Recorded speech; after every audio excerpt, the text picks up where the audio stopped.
So to start it off, we have a brand new star system, which is to replace the arrow system that you guys have seen before. So you know, when you saw an enemy hunter, it always had an arrow up, down, double down, or like in the middle.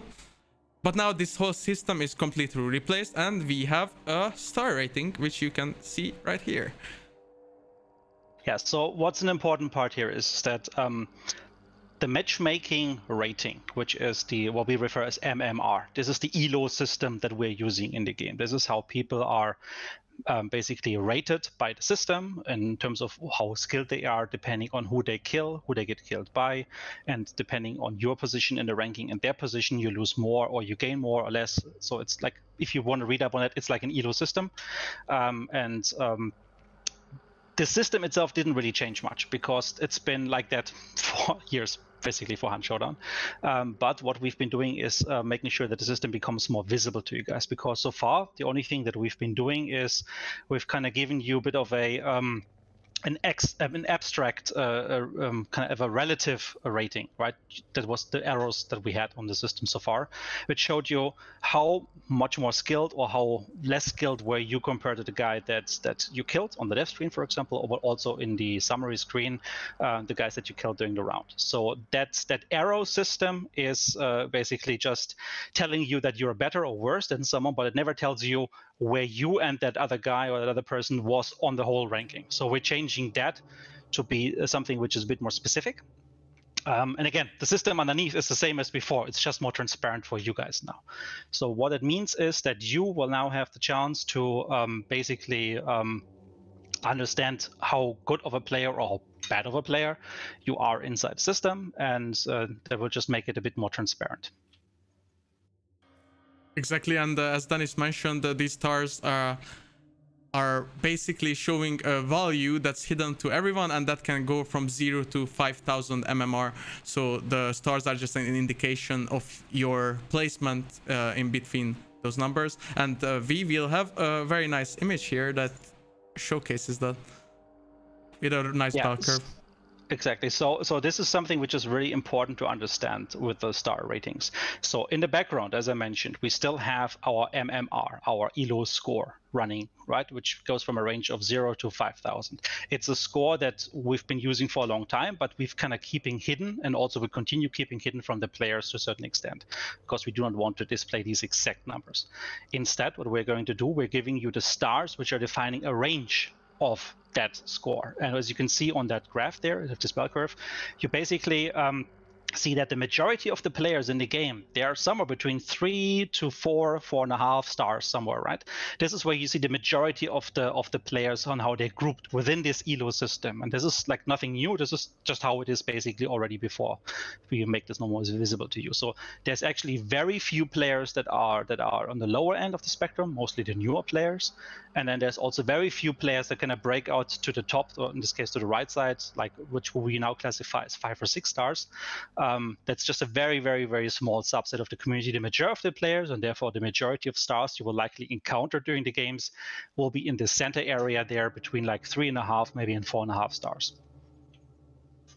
Exactly. And now that we talked about how the stars are, how they work, let's talk about what you actually going to see in the lobby during your game and after your game. We have these 3 bigger categories, and let's start off with before the game. So how do we display MMR before a match? Yes. So as you mentioned, like we want to talk about like what's before, what's during, what's after the game. So before the game, this is when you're in the lobby, right? This is when you want to understand how good am I? Like how would the system classify me in terms of skill? How good are my partners? So what does it mean for us as a team? Because it's something that we've kind of stressed out in previous streams already, that the matchmaking system obviously is trying to match teams versus teams, right? An ELO system is on an individual basis, but in this case, because we have teams fighting teams, you have to make sure that there is a kind of an average score based on the team's performance. And that can mean that you might have like a very experienced player together with like 2 not so experienced players form a team, and then we need to understand what does that mean for the rating of the team overall. So what is that MMR for the team?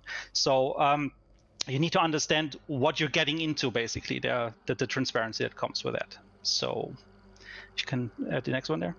Yeah. So basically, as Dennis said, it reveals more information about the MMR, but stars aren't equal to the matchmaking brackets we currently have in place. It's just an indication of the range. So this is something which is very important, because in blog posts and in previous streams, we've also talked about brackets, and we just want to make sure that there's no confusion about this as we talk about it now. The stars that we're introducing are a global rating. So it doesn't matter what server you are playing on, whether you're playing on Europe, whether you're playing on Oceania, whether you're playing on US East. It's a global value that doesn't change depending on the server you're playing on. It's always going to be exactly that rating that you will have in the matchmaking system.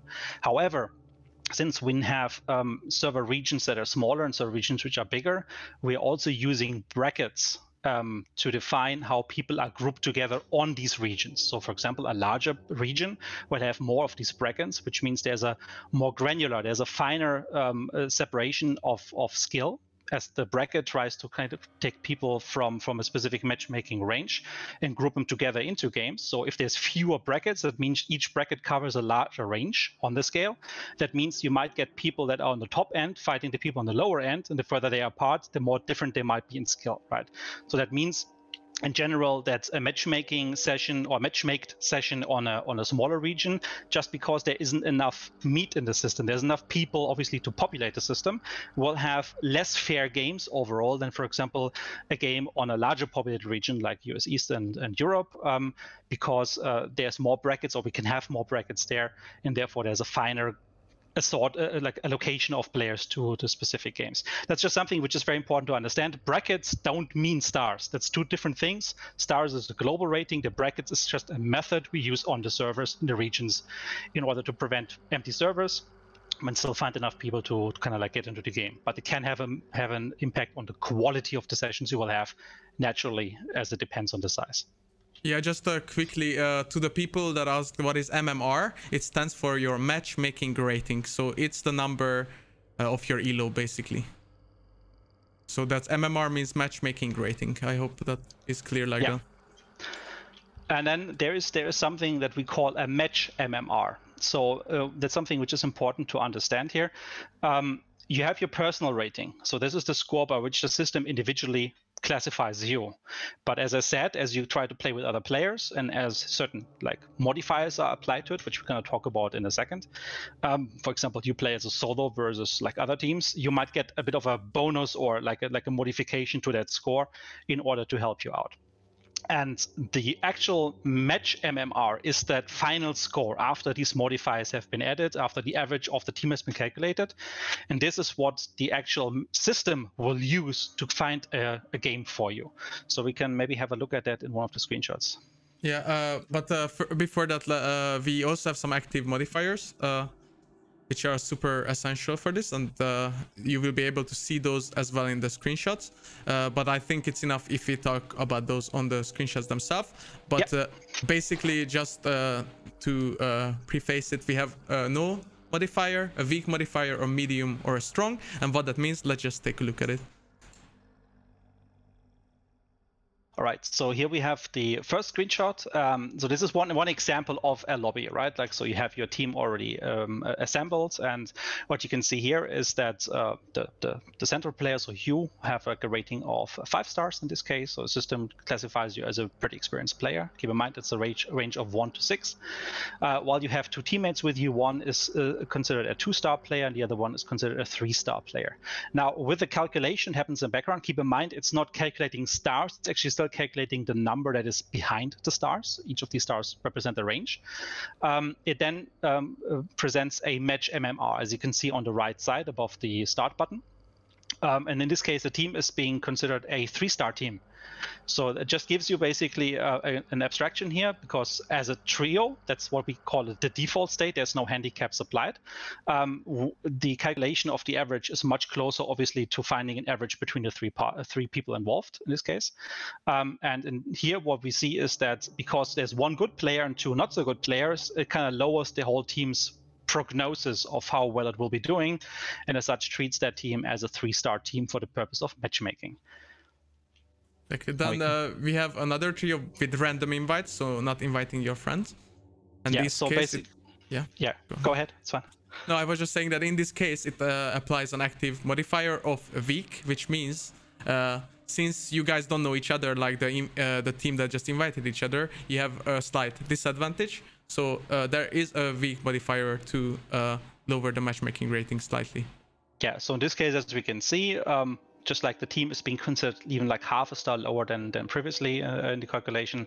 Again, sometimes you might see the same type of people with the same distribution, and you will see a different match MMR being calculated from that. The important part to recognize here is that just because someone is 3 stars can mean that he is maybe at the lower end of 3 stars or is at the upper end of 3 stars. So even if you see the same amount of stars, it can still mean that with the calculation that actually happens in the background, sometimes it comes to the conclusion it's like half a star more or less than maybe a similar team would be, just because of the actual numbers in the background. But it still gives you a very good indication of how well you're doing.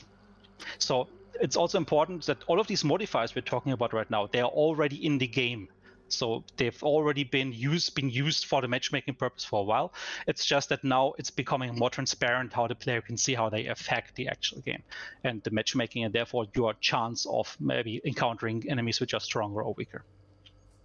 Exactly, and then we have an example for duos as well, same way. Let's look at the invited duo first. And as you can see, it's also a weak modifier applied, because even though they invited each other, they are still playing against threes, which is the default, so there is a weak modifier. Yeah, so basically the system itself doesn't recognize whether you are playing against teams of 3 or 2s. It just takes the current status of what is your team's composition to calculate the score. So that means in this case that obviously a duo will always have like some handicap on it, while a trio will never have a handicap on it. And that automatically means within the system that a duo will have a bit of an advantage. But obviously, if you just play duos, everybody has the same advantage, which kind of cancels out the effect in practice. Exactly, and then here is a duo when it's random teammates. And as you can see, now it applies a medium modifier. Yeah, so in this case, like having like one of the best players here, like with 6 stars, and then having a pretty new player with like 3 stars. So this is like the lower center, lower average. It has a severe impact on what we consider like the team's capabilities, and therefore it drops down to just 3.5 stars in this particular case. Yeah, and the last example is obviously when you play alone, so you're a solo player, and then you receive a strong modifier. Yeah, so in this case, there's basically a full star is being chipped off here in this particular example. Again, it could be that like in another example, if you also have 5 stars, maybe it's going to be 4.5 or 3.5 stars, right? It really depends on where you are within the 5-star range and the modifiers then being used for the calculation. It's also important, and it might take a moment to wrap your head around this a little bit, so bear with us for this. So what it means is basically that the bonus a solo gets, because duos also get a bonus on top, a modifier on top, means that the impact, the bonus that a solo gets in duo games is actually weaker, because you have to take into account that the duos also have a bonus, compared to when solo is playing in trios, where the trios don't have any bonus. And that's how the system kind of like makes sure that a solo player with his duos and a solo player with his trios, like in trio games, will have a different impact on the composition of teams that you will encounter, depending on your matchmaking rating. Exactly. And that is what you see before the match. Now let's see what you see during the match and what changed when you die. Can you go back one step quickly, just one second, because I saw one question I would like to comment on. Sure. So someone was just writing like, okay, that doesn't sound like a strong modifier. Yes, that is true, but keep in mind, we've shown this bell curve earlier, right? And the majority of the players, they will actually be within the center, right? It's not a linear progression from 1 star to 2, 3, 4, 5, 6. There's different gaps between that, and that means the majority of the players are between 3.5 and 4.5 stars, and only few players break out to 5 stars. So if you see a 5-star player now turning to a 4-star team for the purpose of the calculation, that actually can indicate a very significant drop, even though if it's just a star here visually. It's just that 5- and 6-star players will be rare to see, because they are basically upper echelon of the player base, while 1- and 2-star players or even 3-star players are rare to see also, because they are mostly the newer players. And it's very unlikely that you will have a 5-star player encounter a 3-star player unless they have been part of teams which overall have been deemed on an equal level. Again, the example of maybe a veteran bringing his new friends along. The veteran has to babysit the friends, so therefore we can't take the veteran skill 1-to-1, but the team will actually be weaker because of that. Exactly. And yeah, so as I said earlier, let's look what happens during the game and what we changed. So we completely changed that screen since like this system got completely replaced, and that means that you won't be able to see any skill information when you get killed anymore on that screen. This also means that the reporting tools have been removed as well, but you will have Here a it brand comes. you will have a brand new tab that you can click after the game when you are dead, and this will open a whole new menu where you will be able to see all the information after the game, and this will include reporting as well. But we will take a look at this tab just in a second. But first, let's look at how the new death screen looks before then. Yes. So the important part here is, and again, this is the point where everybody freaks out, I guess, in the chat. I'm not watching the chat right now, but I guess that's going to be the case. So important to understand here is that no functionality is lost. You will actually even get more functionality, but you will get that functionality after the game. So the important part here is that during the match, it's a one-on-one comparison, and that's inherently flawed, right? Because when we say that matchmaking, it happens on the team versus team balance, but you only ever see the comparison between you and the other guy that killed you, it makes it always feel like something is off because you don't understand the full picture. And what we want to make sure is we want to give you the full picture after the game. Again, we talk about that in a second, for you to then make up your mind whether this was fair, whether this was unfair, and also give you the chance to still like report players, look at the profiles if they're not hidden, all of the stuff as you normally know from the dev screen, just not during the game. You can focus on the game, on the gameplay experience, and afterwards you can clear things up and you can do all the steps that you think it's important. It hopefully also takes away some of the tension, because what is also a problem actually in practice for us with customer support is that we get like a lot of reports, and these reports are often not credible because they happen out of spite, out of anger. That guy killed me, has to be cheating, that type of stuff. So it actually makes it very hard for customer support to identify what is an actual report, what is actually problematic. How can we actually follow up on this? So what we also hope with the same process is to make sure that by giving you the chance to do the reporting after the round is over and giving you more information and also maybe a minute to calm down, it makes it more considerate for you to see whether you want to press the button or not. And that means also an increase in quality for the reports, and therefore also makes it easier for us to react on the reports in a timely manner. So that's just a nice side effect of going down that road. You actually have more options to report than before, because you could only report the player that killed you, but now you will be able to see the whole match basically, for players that are not hidden. So let's have a look at that screen then. I think first let's just talk about what the whole screen exactly has. So yeah, as Dennis mentioned, this whole screen will include the team details, which is the name of the whole screen, and this will show the MMR breakdown for your whole game. So you will be able to see your own team as well as the enemy teams and their star ratings and how you were matched against them basically.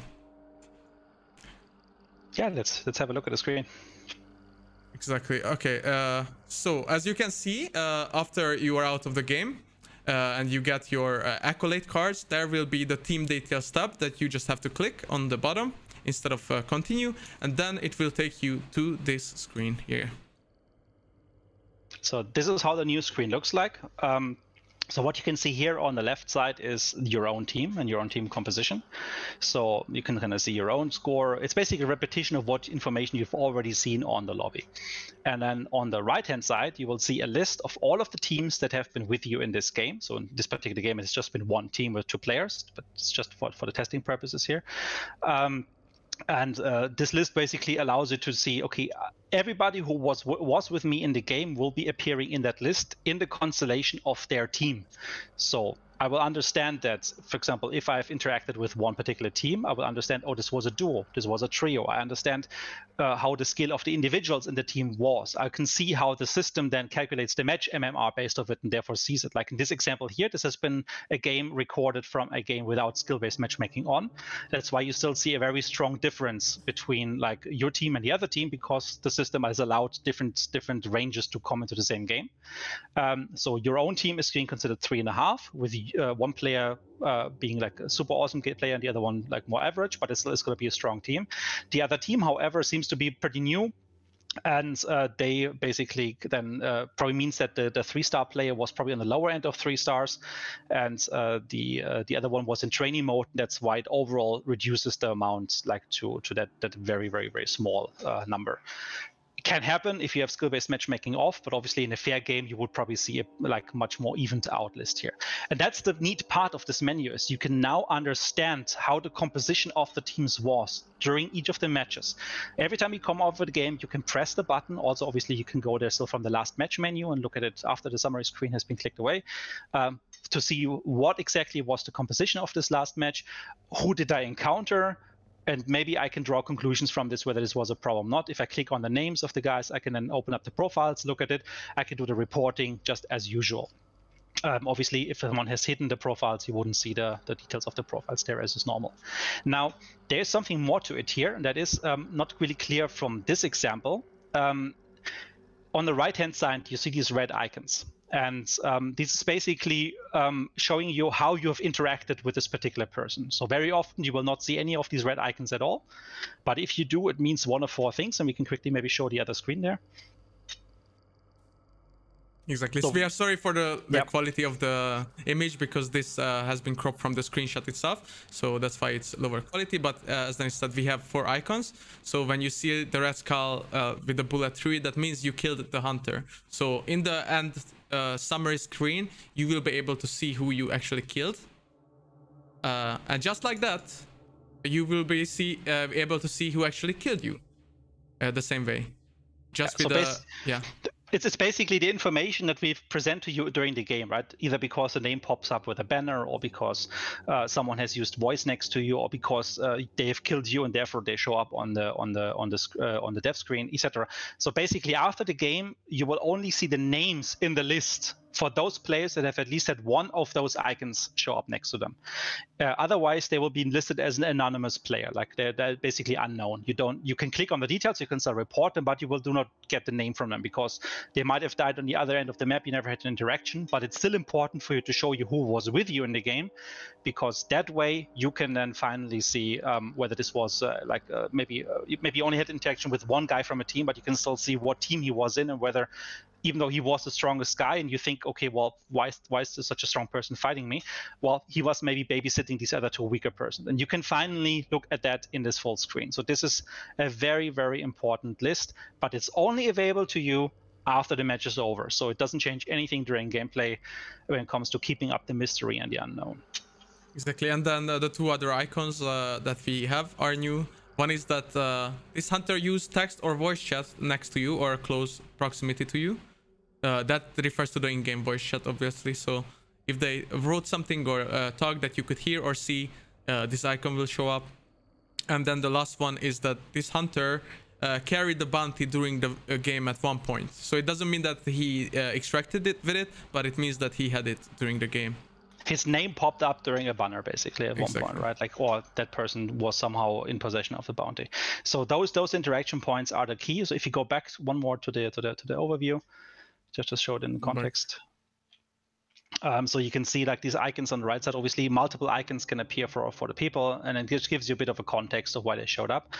What's also important is that on top, next to the match MMR of each of the groups, you have this little icon with the arrows. So basically, it shows you whether there's a weak, a normal, or a strong modifier being in effect there. And if you hover over that, it will basically tell you basically what type of modifier it is. Obviously, you kind of guess if there's only one person in the team, very likely he got the solo bonus, but you have the full information there to go over. Also, I think very important to tell you guys, obviously, is that if you press the question mark icon on the top right of the HUD, you can enable the helper overlay, and that just gives you a bit more explanation about all of that. So make sure you check that out as well. Just press the little question mark on this particular screen, and it will try to give you some information about what this screen is about, and will explain things as much as possible. Exactly, and some people said that the icons are a bit too similar, but if you hover over them, it will actually also tell you in text what the icon means, so you will always know if it's like you killed someone or you got killed. You will never confuse it that way. It's also important because it kind of tells you then, like, okay, well, I want to basically report the guy that killed me. Like, I have a chance to actually understand who the person was, and can basically deduct the information from there. Obviously, I also see the name then, etc. So yeah, this is this new screen, and we think this is a much more easier and elegant way to solving this whole matchmaking readability issue that we've had since the last update, where these changes that we've made internally weren't quite clearly communicated, right? Like, so it was very hard for players, for you guys to understand what is actually happening there. So by doing this push for transparency now, what we hope is that people will understand much easier after the round how the constellation of a particular round was, understand whether it was fair or not.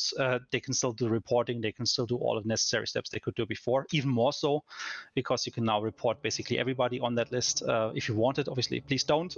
But what we hope is that just by not having it directly on the dev screen, it will cut down immensely on the amount of reports, because many of them are not because something went wrong, but because someone just killed you, if you're all honest. Exactly. But yeah, please don't report everyone, because I already feel very bad for our customer support team to get like hundreds of reports. So just please keep in mind, report the players that you think actually like cheated, said something bad, or the usual.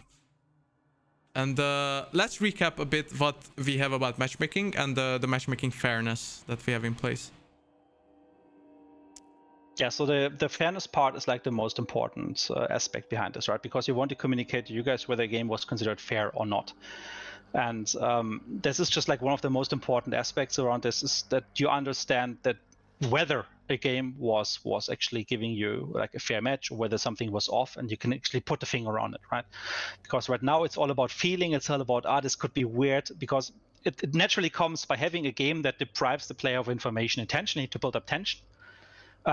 That lack of information can also sometimes result in these very frustrating moments, because you just don't really know, was it right, was it wrong, and that fills you with this just like unsatisfied feeling. And just like by giving you that information after the round, giving you more of that information, hopefully is a chance for us to kind of like win you over in terms of, yeah, this was actually fine, this worked out okay. I didn't understand it maybe during that time during the match, but seeing it now here in the list, it actually feels like this was fair. Sure, we got murdered by the one strong player of the team, but look, the other dudes were pretty weak, and that's why overall it was fine to fight that particular team. But keep in mind that if you're up to the next one, keep in mind that also, like in general, it is always dependent a little bit on the region you play on. So I mentioned this a couple of minutes ago. If you're playing on a smaller region with fewer players, the matchmaking system doesn't have as many players to like move around and assign to games. So there's a consequence. Either you accept that there would be basically empty games, but they would be the fairest games ever, or you widen basically the range of players you allow into the same match, and that's where the brackets come in, to make sure that we still have sufficiently populated games as much as the region can support. And that means that smaller regions have fewer brackets and larger regions have more brackets. So obviously matchmaking quality kind of depends a little bit on the region you're playing on the time of day you're playing on that region, and the overpopulation. Exactly. And we have one more last very important point to mention here, is that on the test servers there is no matchmaking on. So you will still see the icons and everything, but it won't be balanced. So the skill-based matchmaking will not be on. This is super important because obviously for the test servers are very different than the live environment, and the amount of player base is way smaller. So we decided to keep that off. But it's you will basically be able one to... bracket. Exactly. It's one bracket for everyone, but you will be able to see still all the icons and everything else, like the post-match screen, as well as the new reporting and all that. So this is all there, but the matchmaking is not on. Again, please keep that in mind when you are trying it out very soon. Yes, so reserve judgment a little bit until you see it in live environment, when there's a huge population, obviously a much bigger population on a test server. It will still show you all of the details. The system will be technically there. It might just mean that when you go to that new screen, you will basically see teams that are very strong, teams that are very weak, just because the way they get paired into the game is only being channeled through one bracket. There were also a couple of questions, maybe we can quickly address them right now. There was one about hiding stats. So at the moment, we have decided to not allow any sorts of hiding of that stuff, of that, because we want to go for maximum transparency. This might change moving forward, so we're waiting for feedback on that one. It's just important that right now, people are exposed to these numbers. They can get a feeling for these numbers, and that's just going to be very important for us initially. as we then maybe later on allow linking, like depending on if you have hidden stats or not, like have different filters in there, that's to be decided. But for the moment, we want this to be very transparent, very open, in order for us to also see where the system works and you guys to have a chance to really understand the moving parts of the system.